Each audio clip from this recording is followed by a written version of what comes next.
So, you know, as I promised at the beginning of the class, every time we come up to a major section of the proposal, I'm going to, you know, call for a Zoom meeting that will just give me the opportunity to unpack some of those details. Now, you know, I don't want to, you know, you all are very smart people or you wouldn't be here.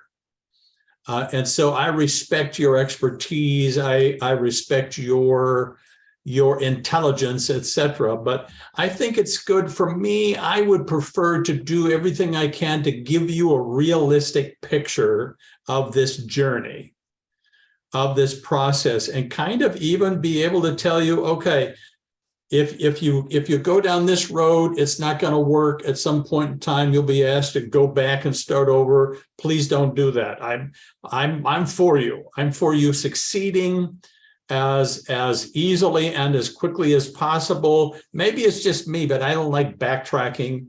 If I can predict more accurately the way ahead, and you know, life isn't that clean, of course, but to the extent that I can do that, that is so much better. So here we come to the next module, module 2 rather, and module 3 are the big pieces. And so for that reason, both of them are 3-week modules. We take longer to unpack it, and we take more time to work on it than we would ordinarily. In my mind, one of the difficulties, I think one of the challenges for us is separating the two. So how can I, with my project, with your project research in mind, how can I keep separate the idea of a summary of the literature, which will ultimately be a survey of the literature in a larger form?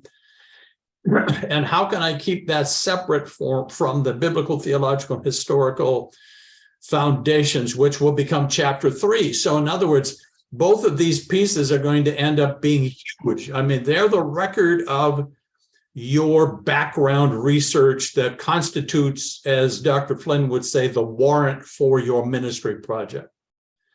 So you're not doing your project, you're just presenting what you feel is relevant background research that you've dug out one source or another. And you're presenting it, you're saying, okay, this, in my mind, this is going to form the background for what I want to do and why I want to do it going forward. Of course, you know, the project itself is the fun part, but I don't know about you all. When I did my DMin dissertation 20 years ago, this was the fun part for me. So being able to do background research in a variety of ways, which is a lot of reading and a lot of taking notes and then going back and reorganizing the notes and, okay, I need to shift this paragraph over here. And for me, that was the funnest part. So much so that my chair, I've ultimately said, okay, you got enough stuff. You just need to go on and finish. Yes, but I thought of something else I would like to add. No, please have mercy on me.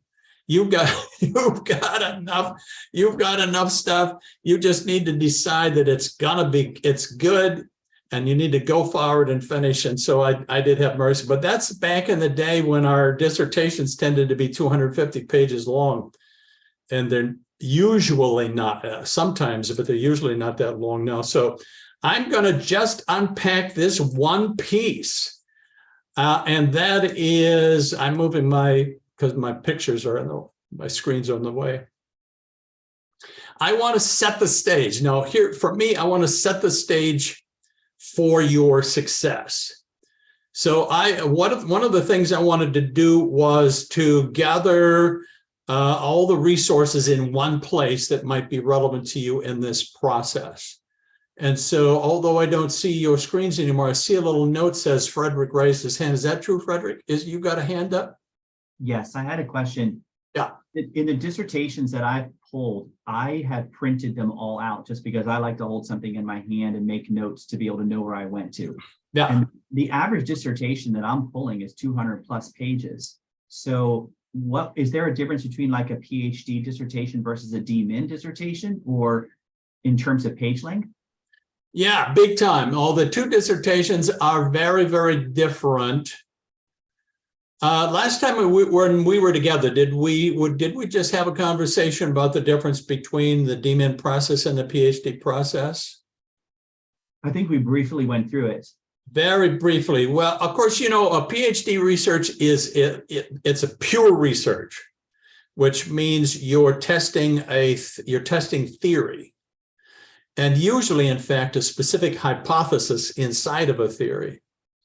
And so the research is very different. The goal of the research is very different. Now, I've seen PhD dissertations that are quite short, especially if they were just hardcore quantitative data that, you know, they use a computer to analyze. But it's a different process, and it's a process that has a different goal. The reason why I like the Doctor of Ministry program is that it's applied research.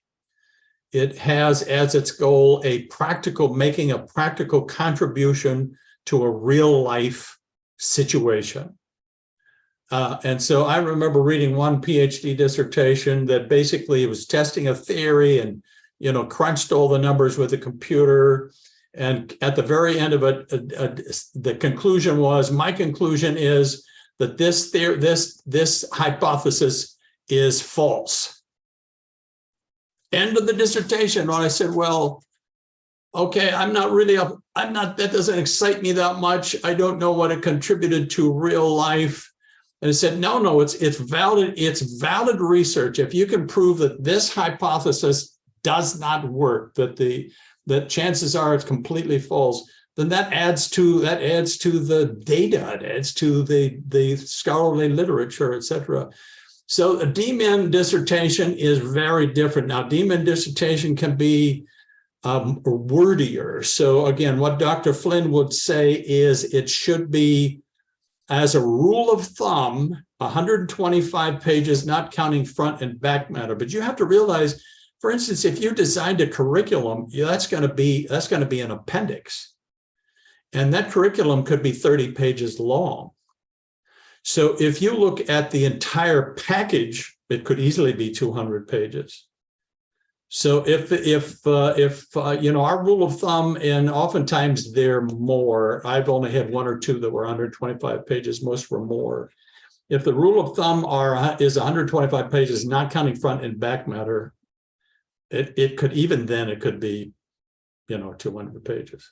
It just depends on my advice to you is the narrower you make your number that we started out by looking at the statement of the problem question.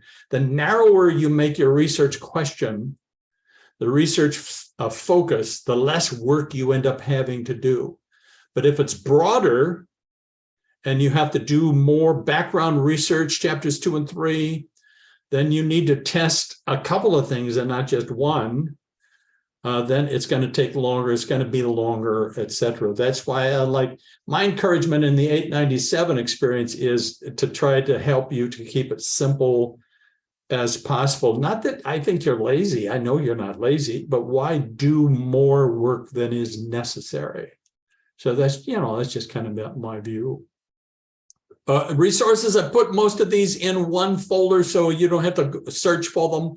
Of course, the Doctor of Ministry Handbook, occasionally I'll have a student say, and I'll say, by the way, Doctor of Ministry Handbook on page so-and-so. Oh, you mean there's a handbook? I've never actually read it. Oh, no, it's like the Bible. So when we come into 897, 899, when we come into the defense process, that's what your chair is going to be referring back to it. All of the members of the committee will be referring back to the Doctor of Ministry Handbook. It's very, very important. So if you haven't had a chance, there was an update last year. So if you haven't had a chance to look at it, do so. But then there are several very practical resources that I put together in a folder for you. One is the dissertation guidelines. You probably saw that in 700. And then we made a couple of templates available to you. Dissertation proposal template, one that's blank and one that's annotated. That is to say, there are extra notes provided. Don't use that one. It's the blank one that's going to help you. because the blank template is already formatted correctly in Microsoft Word and for Turabian. And so, and I don't feel like it's cheating. I mean, I wish I could have done that 20 years ago, but yeah, that's okay. So we have these templates available to you. They are there. I would recommend you not do much with the template until you get further down the road, because you run the risk of needing to back out and look at it again. And then there's a sample dissertation proposal, which this proposal, I think, was a little bit wordy, as I recall. I haven't looked at it real recently, but something like 58 pages, I can't remember, which for a proposal is starting to get on the wordy side, but it's okay. It's okay. And so I wanted to make sure at this point in 897 that you had access to resources that could hopefully be of assistance to you a little bit further down the road. I also wanted to just outline, because I don't know that we have automatically a realistic view of the proposal. So you're going to do a couple of really good things in this class. One will be a student profile, which is just a reflection opportunity later in the semester. I think it's very helpful, very meaningful. But the primary thing you're going to end up doing is a proposal, which I will then send on to Dr. Flynn. And so you'll see the two major sections in the proposal are the summary of the literature. I want to give you kind of a little bit of a sense of word count. The summary of the literature, what I just call the BTH foundations, is the main piece of the proposal. So think of it this way, and I'm going to lowball it for you. So if you think of the proposal as 30 pages, for instance, if you think of the proposal as 30 pages, again, not counting front and back matter being your working bibliography, etc., then is this one of our students? No. Then you have, if you think of it as 30 pages, then the summary of the literature, and this, I'm lowballing it, if it's 10 pages, the BTH foundation, if it's 10 pages, then those very short sections at the beginning, I call them front sections, the overview, statement of the problem, rationale for doing the ministry project, limitations and assumptions, all those little pieces that are always in formal academic writing, they may be 5 pages. And then the final sections, which are kind of concluding, anticipatory a little bit, because you don't know for sure, you're just kind of stating what you would hope to see happen.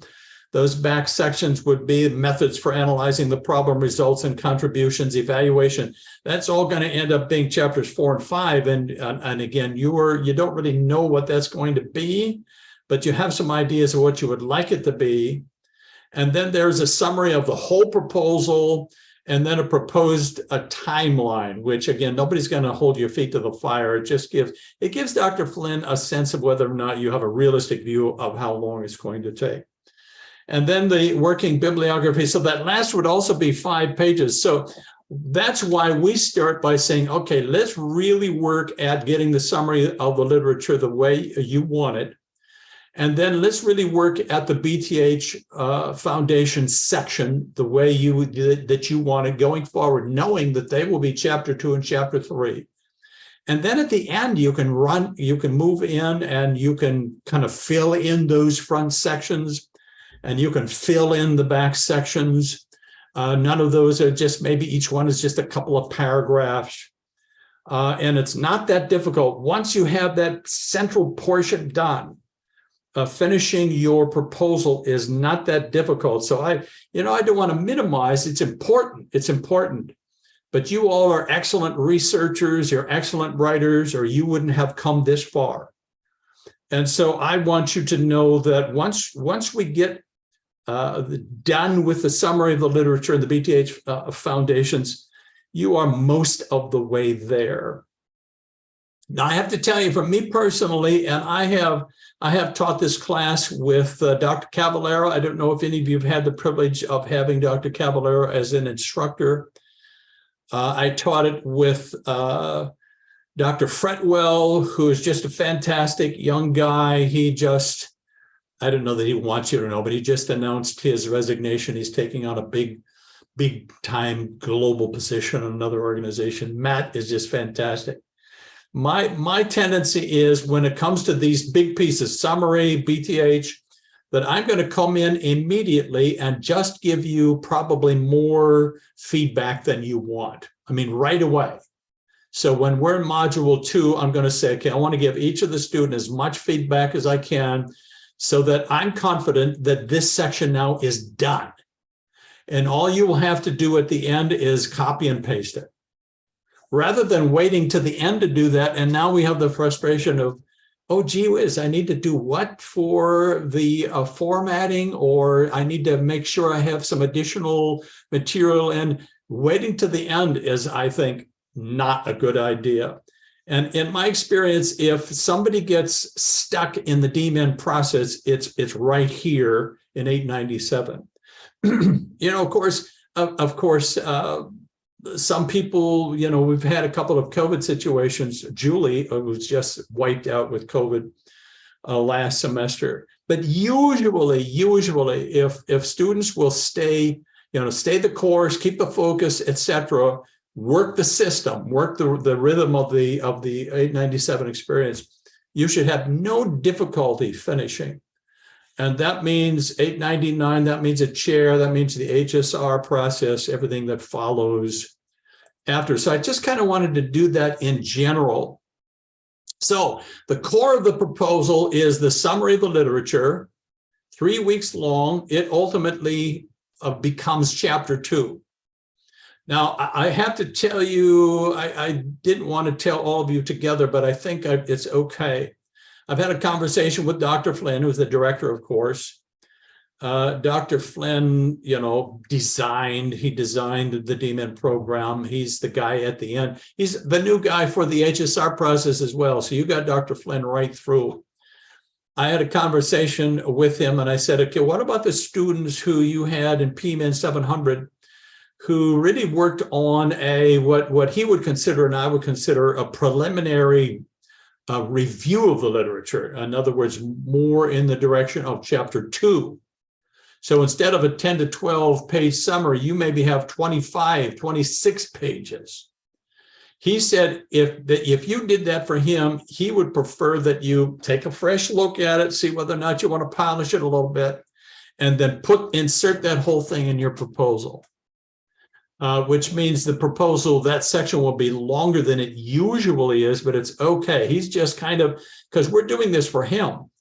So if you already developed that much material in what was a preliminary review of the literature, then he would prefer to see that in some kind of a final form rather than, because for a while we said, okay, you need to take your 26 pages and narrow it down to 12.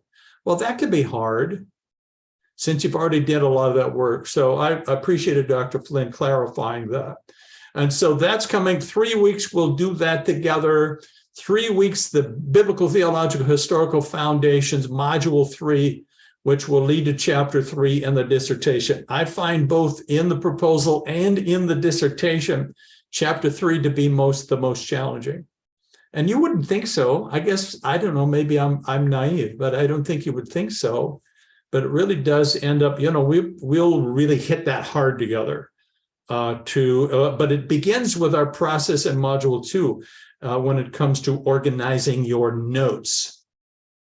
So here's where we are.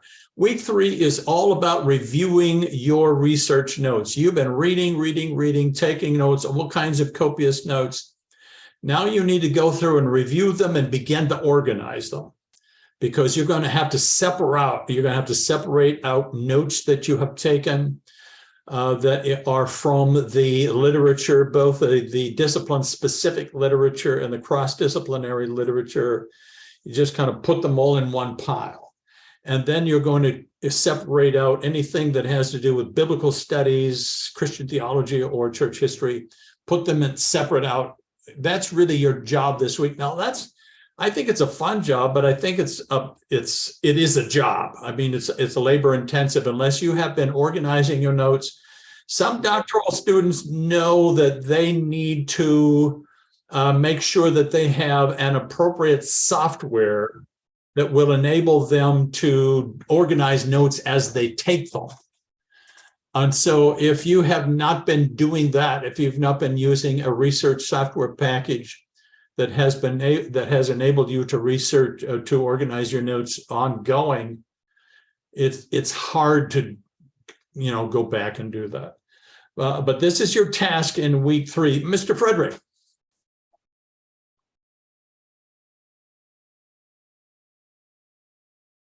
I think I saw your hand, sir.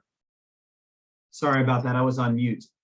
So when you're separating those two out, would you say then that the first part, the not biblical history and all that, is more just specific scholarly research on the subjects themselves, whether secular or sacred, as opposed to the theology aspect? Is that what you mean by separating the two? I'm just clarifying. I do. And I want to take more time.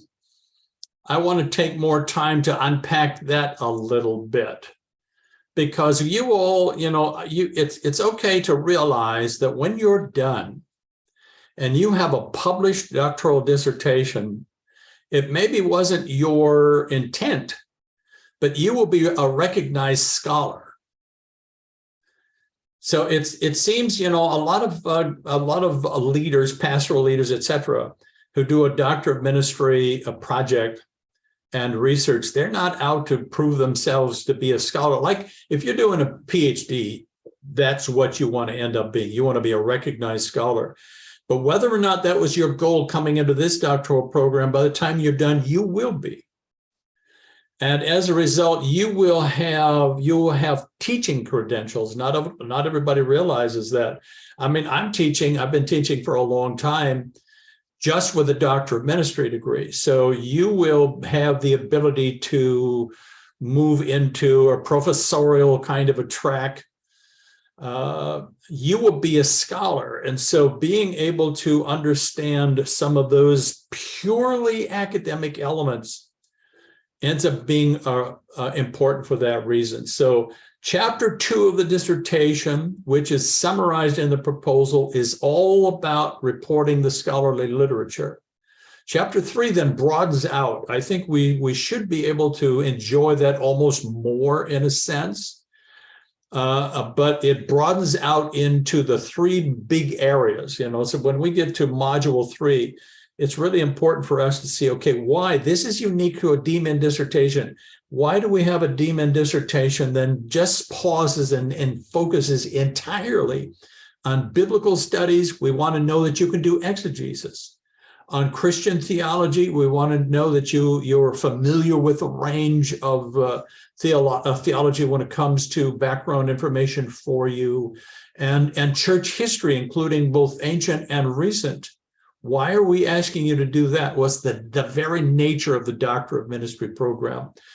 And so those areas also are, they're in your portfolio, frankly. Once you've done that, once you've published it, it reflects extremely well on you. So they're kind of 2 different research pieces, but they have 2 different goals. And the BTH Foundations leading to Chapter 3 is entirely unique to a Doctor of Ministry program.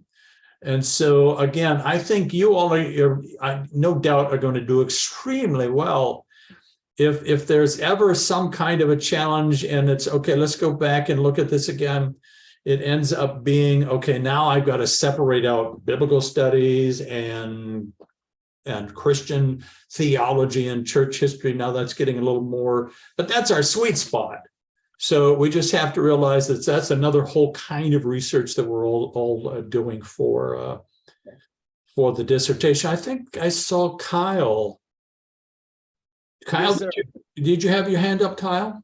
Yes, I do. I have a question. I've been doing a lot of reading and a lot of writing this week, or actually since the last several days, and in prep for the literature review. And I have found it difficult, as you've been going through, well, the literature review is the summary of your sources, and I've been finding it difficult to write a literature review without getting too far into the biblical, historical, and theological.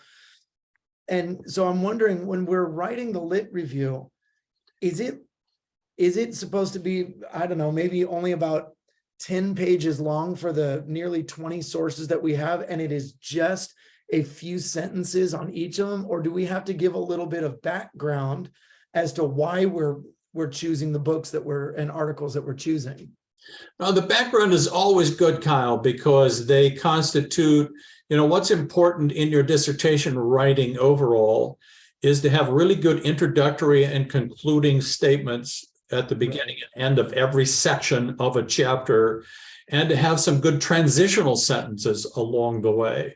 So you're creating a narrative flow. You're reporting the highlights of your research, and you're drawing attention to what you consider to be key resources, but you're telling the story of that.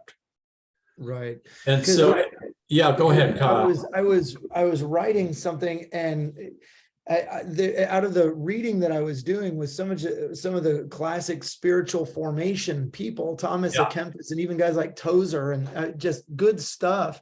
Yeah, this stuff just started coming out, and I wrote several pages on it with tons of annotations. And then I looked at it and I thought, this would be really great for like the biblical background, but is it pertinent to add that to the literature, or should I set that aside and save it for the biblical, historical, and theological background? I think, what you end up doing is that primary sources, Kyle, are always good in a review of the literature. But sometimes you'll be unpacking a primary resource like Augustine or Thomas à Kempis, I think you mentioned, Kyle, and you'll be unpacking a primary a resource, and you realize, I don't want to really spend very much time on this until the next piece of the proposal, because there's so much stuff that's relevant, that's going to be relevant, because remember, you're going to have to expand this out into chapters. Right. In the dissertation. So I think it's okay. I have seen more than one dissertation that accessed, for instance, Augustine in both chapters, just because part of it was relevant in a more specific scholarly kind of way, and part of it was just practical, pastoral research that needed to be included in the next chapter. So it's okay to kind of make those judgments as you go along, in my view. Okay. Yeah. I do have one more question about sources, which I did email you about, with like Thomas à Kempis in particular, and of St. John of the Cross I've been looking at, and John Wesley. Now, all three of those would be considered primary sources, correct? All three of them, that's correct. Okay, so a guy like Tozer, who is more recent, how long do they have to be gone before they are considered a primary source? Well, it's not how long they've been dead. I'm gonna talk about the difference between primary and secondary sources here in a minute, Kyle. I think one of the keys is if you've got a source that everyone else is quoting, that everyone else is basically commenting on, then that's a primary source. Would C.S. Lewis be considered a primary source? For me, he would be. Okay. I mean, other than George MacDonald, who's he going to quote?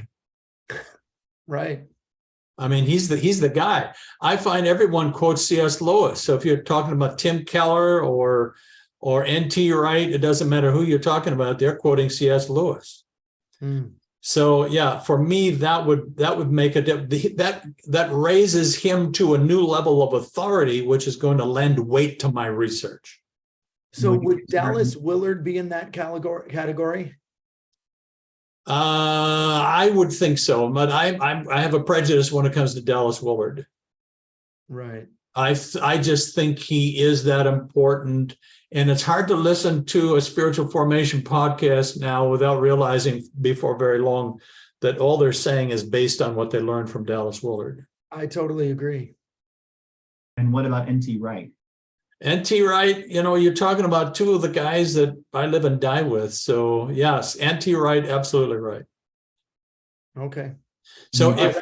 if everybody's quoting these guys, then they're at a they're at a different level of academic influence at that point in time. And when you access them, therefore, they're adding a level of academic influence to what you're doing.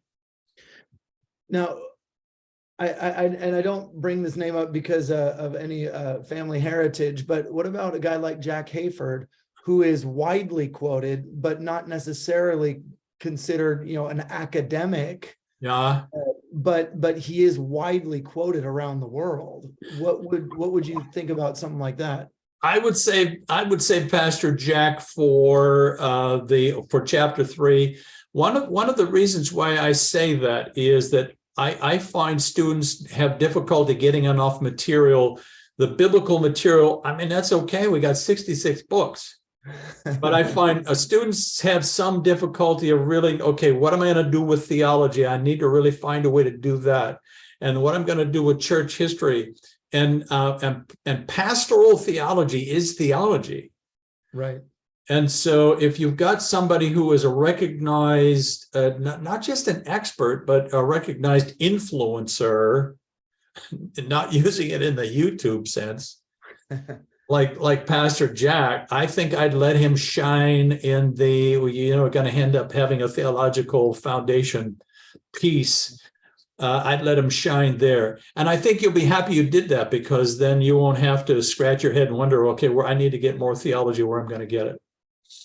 And what about when you have been influenced by someone who may not be a primary, and it's important to your sense of your understanding of the problem or the solution, which does find answers in the primary, but you feel like it's important to quote that secondary source because of the fact of its influence, and if you didn't cite it, it would be basically infringement. How do you deal with that? I think usually I would save it for what will end up being chapter 3, knowing that I'm going to need it there, because that's still research that's being highlighted. And I don't think it does any damage to the priority of that source to say that, I don't know that I'm going to claim that this is an academic exercise over here on this side, but that doesn't mean that there's something lesser about it. It just means that I'm saving. I think that's why this process can be a little bit difficult for folks, because you have to make some judgment calls along the way. Now, my experience is if you put in a secondary, let's say Frederick, a secondary source, but a very influential one, and like with Pastor Jack, and even your own dad, Frederick, whom I'm looking forward to reading. If you have somebody who is a secondary source but very influential, in my experience, if you put them in the summary of the literature and then chapter 2, I don't think Dr. Flynn will object to that. It ends up being a judgment call on your part. And I agree, Frederick, if you recognize that this source really is a primary influence in everything that I'm thinking and trying to do and wanting to do, then I would make sure you give that source adequate credit in one way or another.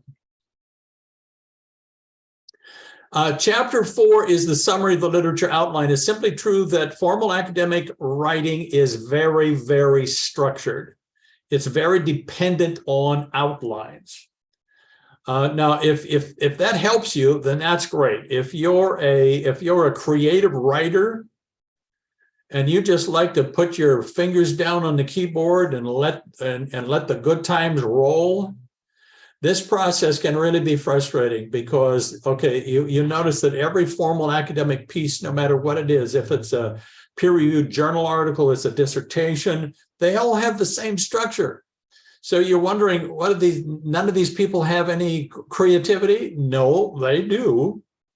But formal academic writing is very structure-oriented, which means a high dependence on outlines. So the more time we can take, because these are big pieces in Module 2 and then in Module 3, to develop what you feel is a really good outline. Essentially, you put your outline onto the page and then you just fill in those spots with your best stuff. So we will take a week just to work on outlines. And then in week 5, we will do the summary of the literature proposal section, which ultimately, again, my commitment to you is that by the time we're done with that process, all you'll need to do is copy and paste it into the template. And so waiting till the end of the semester and all of a sudden we're scrambling to try to figure out, oh, gee, I don't know, am I going to have to do this another semester?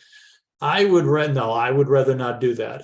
For your sake, and really for mine, to be honest, I would rather we have answered all those questions already, so that when we come to the final proposal, you're just copying and pasting these elements. So we're going to take our time, and we're not going to rush it. Now, you don't want to procrastinate either, so don't say, gee, my brain is empty. I just need to take 4 hours and watch Netflix.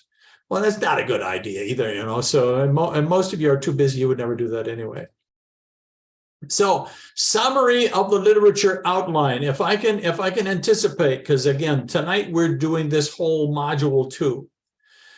There are a couple of ideas that we can propose to you to formulate your outline.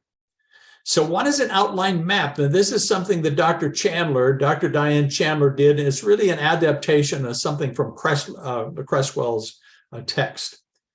So it's just it's a way of organizing your notes with a summary of the literature in mind.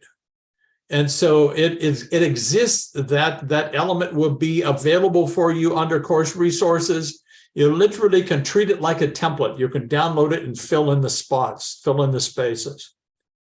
And so if you're kind of a visual learner, that using some kind of, and I'll show you an example here in a moment, using some kind of an outline map works just fine. Oh, of course, there's also a standard outline. You just have Roman numeral 1, Roman numeral 2, and then, some subpoints in the midst of that. That works fine as well.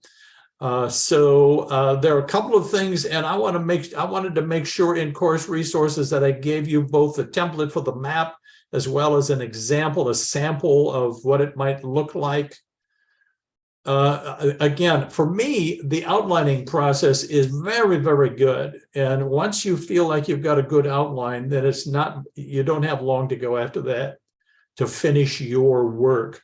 So this is an example I took, obviously, from a previous class.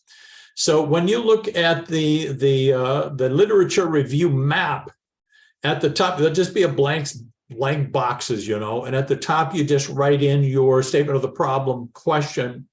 And then you try to, typically, there might be 3, there might be more, usually not 2. You're thinking of some good subsections in the summary of the literature. So this one was all about an excellent pastor up in Indiana who had really gotten involved and ended up adopting a couple of children, etc., and saw the problems in the system. So he wanted to do his research in that area. So he came up what he thought were good subheadings that he could put in his outline. What is orphan care? What is the church's role in orphan care? The Christian's response to orphan care. Those were handy, kind of subtitles for him. And then he organized his notes. Underneath, he just gave the bibliographic information relevant that he thought would be relevant in that section. So by the time he got done, because you remember the summary of the literature just basically highlights the key points that you're making, but it also highlights key resources under those points. To be able to just define, put the words to, okay, these are the subheadings under the summary of the literature, and then to try to organize your key resources under those subheadings. And again, it may take a little bit of, okay, I'm not sure where it goes for sure. I don't know that it fits, but it's that typical kind of thing with an outline. Having done that, then you're ready to go. I mean, you just then have to basically narrate these points and narrate your introduction to these resources. As you know, it's not good to just jump in and say so-and-so, Russell Moore said. There needs to be a transitional sentence. Every section needs a good introductory, couple of sentences at least before you jump into the main a good concluding thing. It needs to flow well. But other than that, this is a way of organizing the content that you hope to represent. And again, occasionally, you know, when we come to a week 4, we may look at your outline and say, you know, I don't know that you've noticed, but you've got biblical studies over here under the Christian's response to orphan care. You kind of want to save that thunder for what you're going to do next. You want good content in both areas of your research. So it wouldn't hurt for you to either save it or replace it with something, or, you know, it's a pretty simple process, really. But it takes a little bit of mind juggling, I think, along the way to get it the way you want it. But once you've got the outline where you want your outline to be, then it's pretty easy after that. And then I'm coming down to the resource issue as well. Week 5 is the actual summary of the literature. So your main headings, your outline, Roman numeral, perhaps 1, 2, and 3, those are going to be subheadings. And then under those subheadings, you'll just begin to unpack key resources. All you do, and frankly, with the dissertation students that I'm working with, when they go to chapter 2, I said the easiest thing for you to do is go back to your summary of the literature, those key resources, use the same outline and those key resources, and just unpack more of what they had to say. Because if you go back into your research notes, you realize, you know, you were summarizing, you were paraphrasing, you weren't really taking the time to just dig into what they were offering you in that resource. Well, now with chapter 2, take more time to do that. But keep the same outline, keep the same. You might want to add a couple of resources if you found them in the meantime. But just expand upon it, unpack it a little bit more. So if you have a great outline and you're pretty confident in your resources, then it's just a matter of reporting and narrating that process. And then in the end with chapter 2, you'll expand it, you'll unpack it a little bit more. So report the highlights of your research in the relevant scholarly literature, indicating the key discipline-specific and cross-disciplinary sources. So there are always, you know, most of the time probably, some scholarly issues over on the side that don't answer your question directly, but provide relevant information that will be handy. So that's the cross-disciplinary sources. Don't take a lot of time to look for those. They should just kind of appear as you're reading. 10 to 12 pages with the needed citations, you know, Turabian footnotes. That's oftentimes, okay, review Turabian footnotes. And by the way, if I can say, this is not a Turabian class, hopefully you had enough of that already, but if you use a footnote generator, you know what I'm talking about, a software that generates footnotes and bibliographic entries, you will almost always have to go back and edit them because they're usually dealing with an older version, an older edition. So it's okay. I think it's okay to use them, but just remember that if you use them and then stop, you're going to need to go back and edit that. And so keep the notes this week, when you're organizing your notes, keep the notes from the Bible, Christian theology, church history separate. And you're going to highlight them. You're going to give them a due place. That's very important in your research. But you want to make sure you've got a lot of good stuff when you begin to compose the next piece as well. So don't feel bad. It's not like the scholarly literature, these are the smart guys and these other guys are not so smart. No, it's a more very, very important. It's just two different ways of presenting your background research. So here we go, summary of the literature. That's a proposal. Review of the literature is the chapter 2 in the dissertation. Primary and secondary sources. We already talked about this a little bit. A primary source is an original source. And it usually involves some original thinking, maybe some original research. Your chapters 4 and 5 in your dissertation will be a primary source. Your dissertation will be a primary source because it involves original research. a research that maybe interacts with other research, but for you, it was nobody's done what you're getting ready to do exactly. A secondary source is usually based upon a primary source, sometimes a commentary on a primary source or a variety of commentary sources. Again, that's in my mind, we talked about N.T. Wright and Dallas Willard. You will rarely see them quoting a lot. I mean, if you were to ask them, okay, give me a literature review before you give me your stuff. In some cases, you know, they could do pretty well, but their purpose is not to unpack other people's literature per se. They have something unique to say themselves almost from the beginning. And so again, that's a judgment call when it comes to those sources. Scholarly and popular sources is a different kind of a subject. Again, it's sometimes you have to make a judgment call. The summary of the literature is focused on the scholarly literature. And the BTH Foundation is focused on practical kinds of sources that deal obviously with biblical studies, Christian theology, and church history. And so you will find more secondary sources cited in the BTH Foundations than you will find them in the summary of the literature, just because those two pieces have kind of a different function. And they're both very important functions, but they're a little bit different. So you want to, with what will be your chapter 2, you want to show that you've done your research, that you have from the scholarly literature, what we would usually call, you have an evidence-based warrant for your project. And that evidence is going to be represented most specifically in the what will be the literature review. BTH, you know, is very, very important, but it's there to demonstrate that you can do that stuff, that you can do exegesis, that you understand Christian theology. You can very easily engage in those relevant stories, etc., issues from church history. That's unique. That's unique. And very, very important for our purposes, very, very important.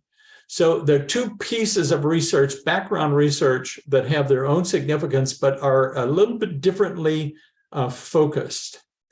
And so I gave you this note, all scholarly academic sources are peer-reviewed. That's definition number 1. So when we do an assessment in the faculty committee, when we do an assessment of a course, one of the issues that we have to assess is that no resource can be referred to or required for a student to purchase a source that is not peer reviewed. Occasionally, I have whined a little bit like that because I've published several books, but not with a publishing company that is going to feature their peer review process. I don't write it for that reason. I'm not attempting to contribute to the scholarly literature. I don't have an academic goal. I'm doing something for pastors usually. And so I'm not offended. But there's no question that this definition ends up being the bottom line. All scholarly academic sources are peer-reviewed, one way or the other. And that means, of course, that all dissertations and all peer-reviewed journal articles are always considered scholarly. So you never have to question any of that. The only time you may need to make a judgment call is when it comes to some sources that don't have a specific academic goal. In other words, that author his goal was not to contribute something unique to the scholarly literature. That was not his goal. Maybe he wanted to serve pastors or churches or just, folks who are committed to discipleship, or he had a very practical, that's fine. I mean, that stuff we have to have that stuff. But that kind of is the way we define it. So usually it's clear. In some cases, it's not that clear. And you have to use your judgment as to, okay, where am I going to put this source? Because it's vitally important. I just want to decide where to put that source in the report of my research. I think I saw Frederick. Did I see Frederick? Yes, thank you. So one of the sources that I cited was actually an essay that came. It was one of our required readings in one of our courses with Regent. And it had some content that spoke to the nature of my subject. Mm-hmm. So in that regard, because it had been used as one of the course requirements, I included it. But how do we evaluate? So do we just basically, even in subjects like these, have to go back to the information that you just provided? I think, again, knowing Frederick, how difficult, and again, it may seem odd to state at this point, but knowing how challenging it is to get an adequate amount of material for biblical, theological, and historical, I tend to say, can I save it for that? Because I know I'm going to need it. Or is the goal of the author not to do any one of those three things specifically, but the goal of the author is broader or more specific when it comes to the nature of an issue or whatever it might be. Certainly, if it's an essay that is provided that is required reading, in fact, in a course, I think you can confidently look at it and say, if this essay's goal is not to contribute specifically to biblical studies, Christian theology, or church history, then I think I can use this source in my lit review. Does that make sense? Definitely, it's helping. And then I know this is it feels like a silly question, but if you don't mind just getting out the silly questions, I hope people had the same question. No, I love them. So for example, we did one of the courses they did introductions back in the COVID day, posted it on YouTube, but it was one of our professors setting up the course, and he had some very interesting things to say. Here is a professor in YouTube introducing a course with very interesting information as it relates to a subject. Would that even fit when you're having a YouTube as a source? I think it would. We had, professors who have PhDs, there's a great demand for PhDs, by the way. And so they tend to move around a lot, which is fine. But we've had some professors. Now, all the videos I make, I end up publishing through YouTube because they're easier to access. And so there was a course called, it was PMIN897 that just dealt with research methodology issues. And it included a bunch of really great introductory, ultimately videos that weren't overly long, but really packed with content. I mean, it was just good stuff. It was good content. And so I've made all that PMIN897 content available for us in 897 in course resources. Some of that, if you can tell, wow, this is good. This is really good stuff. He's not just, flying by the seat of his pants, giving me his most recent devotional thought or whatever. This is very, very important content. Sometimes it's, you have to work at the best way to cite it, particularly if it didn't start as a YouTube video, it started as something else. And you have to dig down and find out what because again, the object of citation is that anyone reading your stuff can go back and find it for themselves. So it could be, I think it could be fine, Frederick. I think it could be fine. I can imagine any number of video content, especially for us, because in online learning, we provide a fair amount of video content, and some of it is just very, very important. So if you found something like that, I would go ahead and use it, but then, you have to wrestle a little bit with the best way to cite it. It's not a silly question. I have to tell you, I love YouTube, not for reasons why my grandsons love it. You know, if I have a washing machine that's leaking, I go to YouTube. They got there's videos about everything. Some things you want to ignore, but there's also really good academic content there that I think can be very valuable for you. You know how typically we say Wikipedia, that doesn't work, although Wikipedia has gotten better providing editing. I find the footnotes in Wikipedia can be very helpful. So one last question. What happens if, for example, on a YouTube, I had a situation where it's a YouTube and they're speaking on a particular subject and quoting primary resources. Yeah. So am I supposed to go to the primary resource and skip the person who provided it to me and just go straight to that? Or do I need to acknowledge that I got it through that specific half-an-hour program that was speaking to my subject? So am I messing with someone if I go right to that primary and skip the middleman? No. In fact, if you're going to put it in chapter 2, I think, and you think it's important enough, I think I would dig out the primary source. If your secondary source is important enough, I would put him in chapter 3. Like a Leslie Newbigin or someone like that who has a very scholarly theology was quoted.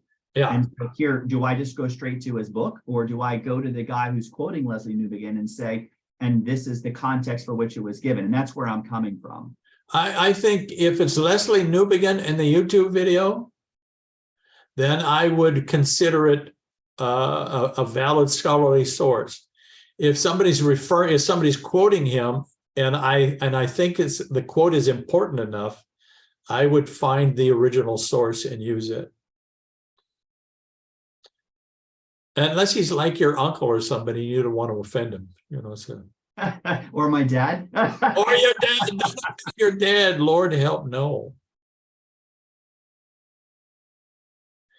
But in some cases, those people are significant enough and influential enough to you, Frederick, that you want to make sure you engage with them in your research process. But if they're primarily making application of primary sources, I would save them for chapter 3. You'll need them in chapter 3, so you'll be happy you did that. Does that help? Yes, thank you very much. I didn't kill you with that. No, not at all. All of it is helping because, as you said, we don't want to go back in 3 months and have to redo things. So I like to know up front. Strike it down early. Well, some are judgment calls, and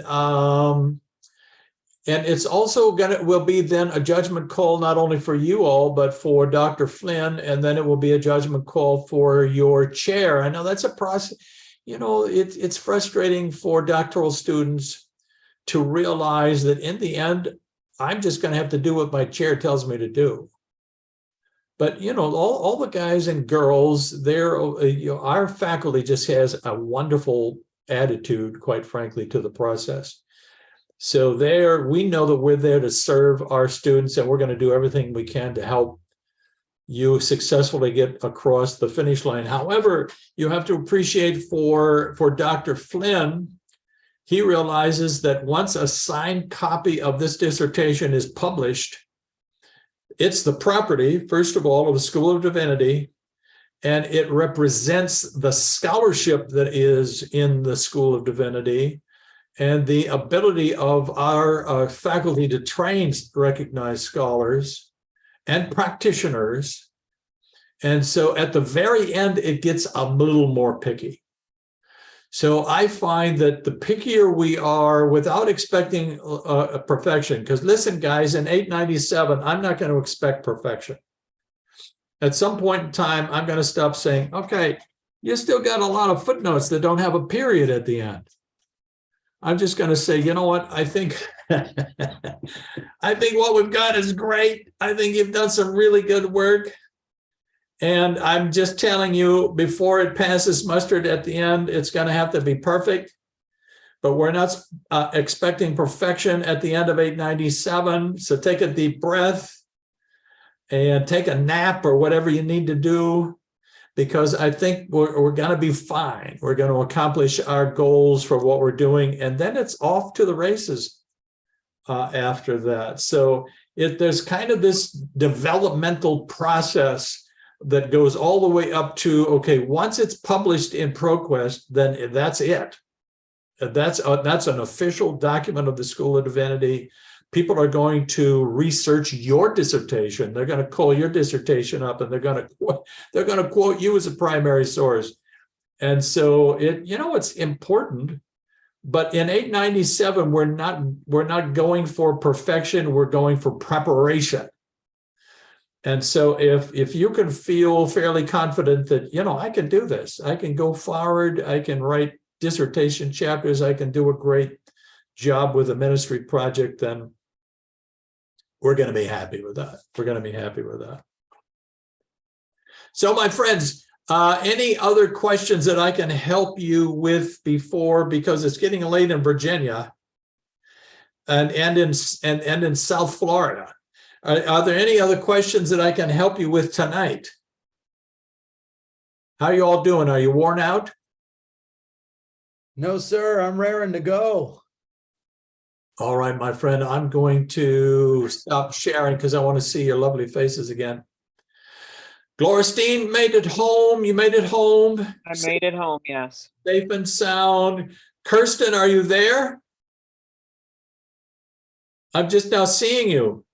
Yes, hello. I apologize. I was a minute or two late, but I'm here this week. It's so good to see you. I remember Kirsten in Colton. Yes, sir. Where was it? Was it the internship, Kirsten? Yes, sir. I believe so. A few semesters ago. No, yeah, no, I've seen you before. And so Colton from Southeastern. Colton, that's right, because I'm an adjunct professor at Southeastern University. I don't know if you know Southeastern University. It's in Lakeland, Florida. Yes, sir. So it's just, you guys are just so wonderful. Tom, how are you doing? Tom, you have a surgery coming up, as I recall. Actually, it was last Tuesday. Oh, so how are you doing recovery-wise? Coming along, gimping along. Gimping along, okay. Gimping along. So it didn't slow your brain down